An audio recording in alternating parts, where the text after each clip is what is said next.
College football's game of the week features the Utah Utes and the Oregon Ducks. This is a game that we expected to be just as important as at the beginning of the year as it is now.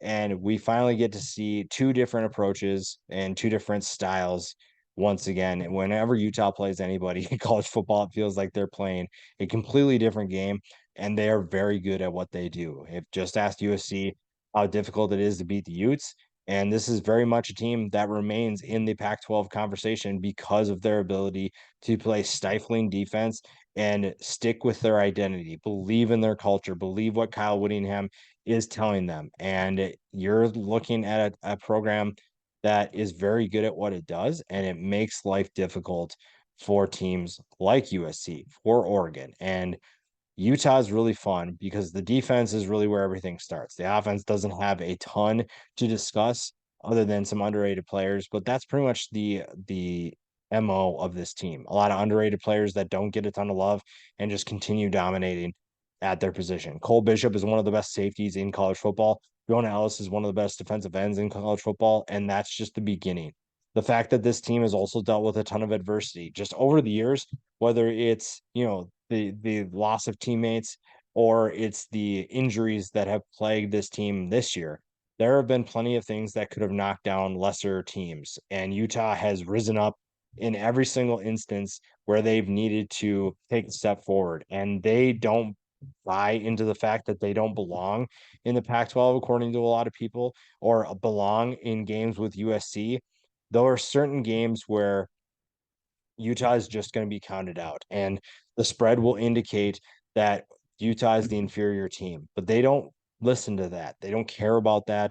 They continue to play the way that they want to play, and they just continue believing in themselves. And you've seen that the most with the Cam Rising situation.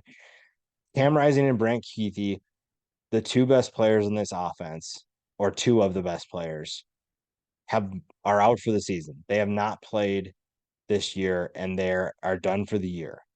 That hurts. You have two leaders that have done tremendous things for this program in their careers, and they're just done for the year. Fortunately, this team has played the entire year without them. So you don't necessarily have to worry about their loss because you've already played without them the entire year. You haven't had to worry about them playing or coming back because they haven't played. And so you've had to rely on the players that you already have. You don't necessarily have a huge impact with that because you're able to continue playing with the guys around you. The problem is that there's so many injuries on this Utah roster that it's just required so many different players to step up and play. And so far, it's looked really well. A really good defense, a really good offense. It looked really good. It's just hard to continue doing that. But Utah again has this culture where they just keep winning. They don't it doesn't matter. They train all of their guys, they prepare all their guys to step up because you've lost two of your starting linebackers, you lost two of your starting tight ends, you lost your quarterback, you've had multiple different running backs. You have a safety playing running back. Utah has done anything and everything to continue to play at a high level, and they don't care what adversity is thrown their way.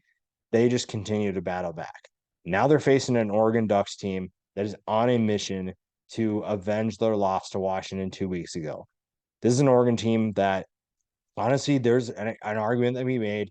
If Dan Lanning punts the football on fourth down in the fourth quarter, Oregon wins that game against Washington. There was definitely a scenario where Oregon wins that game. And now they're looking to get back to the Pac 12 championship to face potentially Washington and get revenge for that loss. Problem is that you can't look too far ahead because Utah is going to hit you in the mouth, and you need to be ready for that.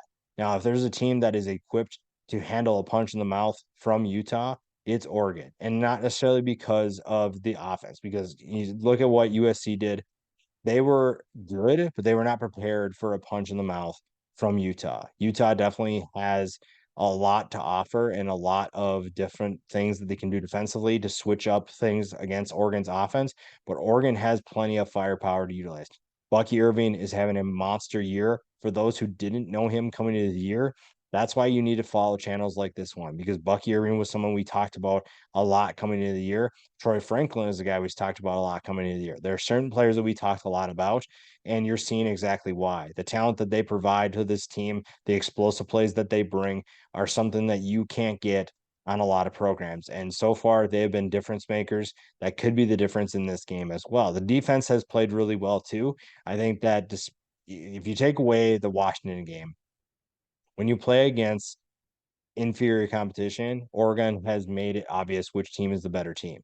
Against the Utah team that is going to look a little bit different than what they faced, you're going to face a more traditional offense, more pro style offense. And if you're able to slow down what Utah wants to do and take away the running game and make them beat you through the air, then I think that Oregon's in good hands, even with some of the injuries they sustained on defense. The matchups is really where things stand out the most in terms of how you pick a winner. But it's going to come down really just to Oregon's offensive line versus Utah's front seven. Again, Utah's front seven has lost tremendous amount of talent, but they have a lot of talent still on this roster.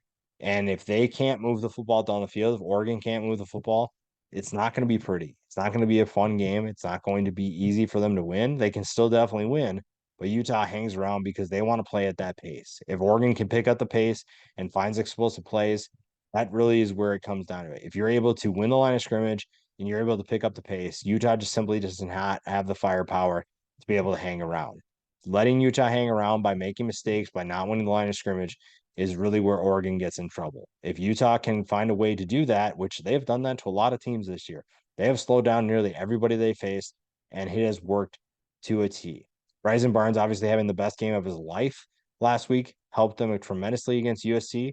I don't know if he can do that 2 weeks in a row, but if he can and the defense does what it does, Utah's definitely capable of winning this game. But Bryson Barnes has to play well.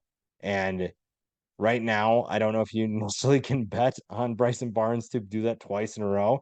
You can bet on Bo Nix to do that. Bo Nix has been one of the most consistent players in college football in the Pac 12 for sure. I think he is the best quarterback in the Pac 12 simply because he is the most consistent. He may not have the highest ceiling compared to a guy like Michael Penix Jr., compared to Caleb Williams, compared to Cam Ward, but he has been consistent. There has not really been that game where you have a head scratcher or like what did Bo Nix do? He has been consistent. He's been a steady force. And right now that's what Oregon needs. They don't necessarily need him to be a star. They need other players to be a star and for him to make throws when they need him to. And right now that's the biggest difference to me. Oregon is definitely a team that has that consistency. They have depth. They have plenty of talent to be able to compete with any certain level of team, whether that's Washington, whether that's Utah. And to me, that's the reason why they win this game. Utah's been a fun story, and they hope if they win this game, that'd be continue to be a fun story. Their quest to win back to back to back Pac-12 championships has been really fun to watch. And they are a team that everyone continues to count on. And apparently that's what I'm doing right now. But to me, Oregon is just a more talented team, but I'm not opposed to watching Utah ruin everybody's plans and find a way to pull off